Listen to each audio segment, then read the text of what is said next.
কই উঠছো? ঘোড়া খায় আঙ্কেল, ঘোড়া গাড়িতে উঠাই দিছে তোমাকে। এর আগে কোথায় উঠছিলা?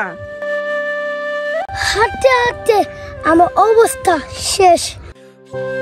বেশ কিছুদিন যাবৎ আপনাদের পাহাড়ে ফিল দিতে দিতে হয়তো কিছুটা বোরিং করে ফেলেছি, তাই ভিন্ন কিছু স্বাদ দেওয়ার উদ্দেশ্যে আজ আমরা চলে এসেছি এই বলরামপুর চরাঞ্চলে। বহু নদ নদী বেষ্টিত বাংলাদেশের একটি বড় অংশ চরভূমি হিসেবে পরিচিত, যেটাকে আমরা চরাঞ্চল বলে থাকি। চরাঞ্চল বলতে আমাদের চোখের সামনে ভেসে ওঠে স্বল্প বসতির সঙ্গে বিস্তীর্ণ ভূমি। তেমনই একটি চরের নাম বলরামপুর চর, যা টাঙ্গাইল জেলার ভুয়াপুর উপজেলার অর্জুনা ইউনিয়নে অবস্থিত। সুলতান সহ আজ আমরা ঘুরে দেখব এই বলরামপুর চর। জানার চেষ্টা করব চরের মানুষের জীবনযাত্রা সম্পর্কে নানা অজানা তথ্য।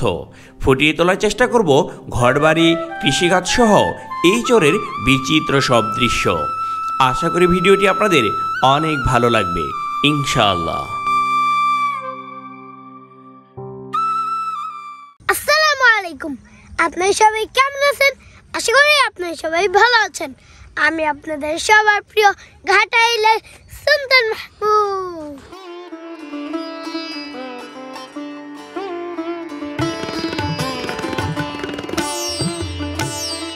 আমরা ইতিমধ্যে চলে এসেছি বলরামপুর খেয়াঘাটে। নদীর পাড়ে এক দোকানে আমাদের বাইক রেখে প্রস্তুতি নিলাম নদীর ওপারে অর্থাৎ চরে যাওয়ার জন্য। নদী পার হতে হবে নৌকা দিয়ে, তবে অবাক করার বিষয় হলো এই নৌকার কোনো মাঝি নেই। নিজ হাতে রশি টেনে নৌকা নিতে হবে ওই পারে। আজ বৃহস্পতিবার, এখন বিকেল বেলা। সুলতানের হাফ ক্লাস ছিল, এই কারণে সুলতানকে নিয়ে একটু ঘুরতে বের হয়েছি। আর অলরেডি আমরা চলে এসেছি যমুনাতে। যদিও যমুনা নদী এখন দেখে সেভাবে বোঝা যাবে না, যেহেতু শীতকাল, শুকনো মৌসুম, নদীতে পানি নেই বললেই চলে। আর এই জায়গার নাম হচ্ছে বলরামপুর, যা অর্জুনা ইউনিয়ন পড়েছে এবং এটা ভুয়াপুর উপজেলার, অর্থাৎ ভুয়াপুর উপজেলার অর্জুনা ইউনিয়নের বলরামপুর। আর ওই পাশে হচ্ছে বলরামপুর চর। তো আমরা এখান থেকে এখন নৌকা করে ওই পাশে অর্থাৎ বলরামপুর চরে যাব, আর সেখানে সুলতান কিছুটা সময় ঘুরে বেড়াবে, আর সব কিছু ভিডিওতে উল্লেখ করব ইনশাআল্লাহ।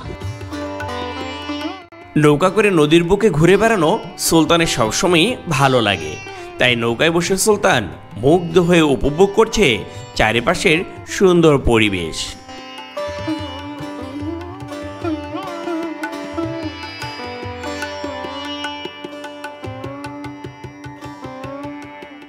আমরা অল্প সময়ে নৌকা করে চলে এসেছি নদীর এই পারে। এখন ঘুরে দেখব পুরো চর।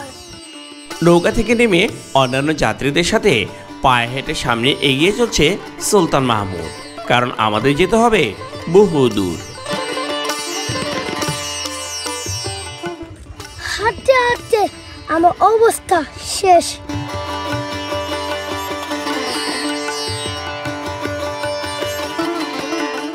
দেখেন কি আশ্চর্য, পানি ছাড়া শুকনো জায়গায় নৌকা। যাওয়ার পথে খণ্ডে খণ্ডে পাল্টাচ্ছে চরের রূপ বৈচিত্র্য, যা আমাদের ভ্রমণ ক্লান্তি দূর করতে সাহায্য করছে অনেকাংশে। এই চরে বিভিন্ন ধরনের শস্য চাষাবাদ হয়। এর মধ্যে অন্যতম একটি শস্য হচ্ছে তামাক। আর এখন আমি বসে আছি বিশাল এক তামাক বাগানে। আমার পিছনে দিগন্ত জোড়া যত দূর চোখ যাচ্ছে সবগুলি হচ্ছে তামাক আর তামাক। মৎস্য শিকারের পাশাপাশি শীতকালে তামাক পাতা আর ভুট্টা চাষ এই অঞ্চলের মানুষের প্রধান পেশা। মাইলের পর মাইল অর্থাৎ দৃষ্টি যত দূর যাচ্ছে শুধু তামাক আর ভুট্টা।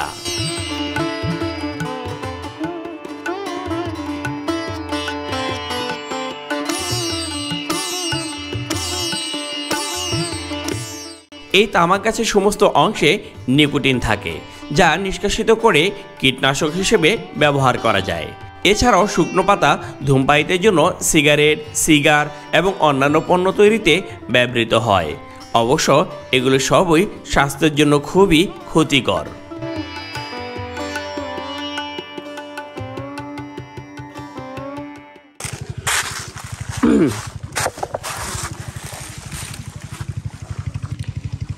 এতক্ষণ পর্যন্ত খেতে আপনাদের যে কাঁচা তামাক দেখালাম, ঠিক সেগুলোই এই যে এখানে শুকাতে দেওয়া হয়েছে। এগুলো পরবর্তীতে প্রক্রিয়াজাত শেষ হওয়ার পর বাজারজাত করা হবে। এখান থেকেই পাঠিয়ে দেওয়া হবে দেশের বিভিন্ন স্থানে।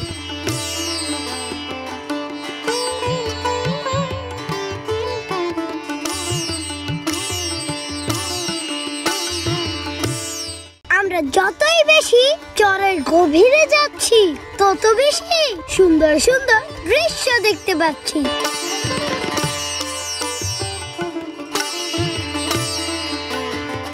এই চরে অনেক সজ চাষ হয়। এখন আমরা দেখতে পাচ্ছি তেমনই একটি সজের ক্ষেত।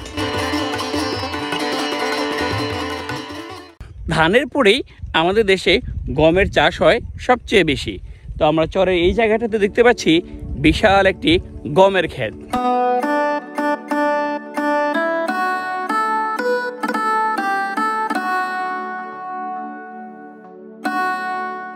এই চরে খুব একটা বাড়িঘর নেই বললেই চলে। অল্প কয়েকটি ঘর দেখতে পাচ্ছি এই অঞ্চলে। সবুজ প্রকৃতির মাঝে এই বাড়িগুলো বেশ সুন্দর লাগছে।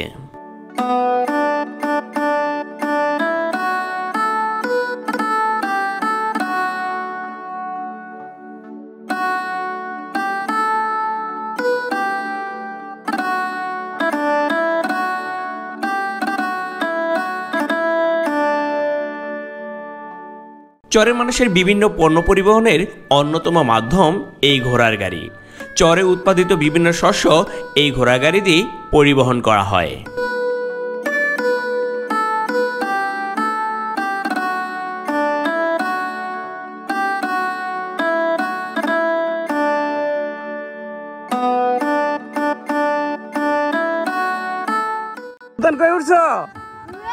ঘোড়া আঙ্কেল ঘোড়া গাড়িতে উঠাই দিছে তোমাকে। এর আগে কোথায় উঠছিলা? চট্টগ্রাম সমুদ্র সৈকতে। আজকে উঠছে যমুনার পারে, তাই না? দুইটাই মনে কর পানির কাছে। ঘোড়া গাড়ি দেখে সুলতানের খুব ইচ্ছে হলো গাড়িতে ওঠার। গাড়ির মালিক খুবই আন্তরিকতার সঙ্গে সুলতানকে উঠিয়ে দিল ঘোড়ার পিঠে। পরন্ত বিকালে এমন সুন্দর দৃশ্য পাবো সত্যি আমি কল্পনাও করতে পারিনি। অল্প ওই যে দুই একটা বাড়ি, এগুলো তো আর বর্ষাকালে কেউ থাকে না। বর্ষাকালে তো পুরাটা পানিতে ডুবে যায় না এটা। তার মানে এখানে যত ধরনের আবাদ আমরা দেখতে পারতেছি অধিকাংশই হচ্ছে নদীর ওই পারের। তো দুই একটা বাড়ি ঘর এখানে যা আছে পানি আসলে সব উপরে চলে যায়। তোমাদের নাই? তোমরা কি ঘাস নিলা? আচ্ছা, গরুর ঘাস।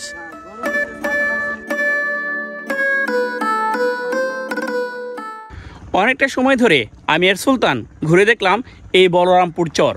এখানকার স্থানীয় লোকজনের সাথে কথা বলে জানার চেষ্টা করলাম অনেক অজানা তথ্য। কিন্তু এখন বিকেলবেলা সূর্য প্রায় অস্ত যাচ্ছে এমন অবস্থা। ফিরে যেতে হবে আমাদের সেই বহুদূর ঘাটাইলে। তাই আর দেরি না করে ভিডিওটি আমাদের এখানেই শেষ করতে হচ্ছে। তবে আমি শেষ করলে তার পূর্ণতা আসবে না, অবশ্যই শেষ করবে আপনাদের সবার প্রিয় জুনিয়র রাইডার সুলতান মাহমুদ। ভ্রমণের শেষ বেলায় চলে আসলাম আবার সেই খেয়া ঘাটে। ভিডিওটি আপনাদের কেমন লাগলো অবশ্যই কমেন্ট করে জানাবেন, আর বেশি বেশি লাইক, কমেন্ট ও শেয়ার করবেন। আজকের মতো এখানে বিদায়। আপনারা সবাই ভালো থাকবেন, সুস্থ থাকবেন। আল্লাহ হাফেজ।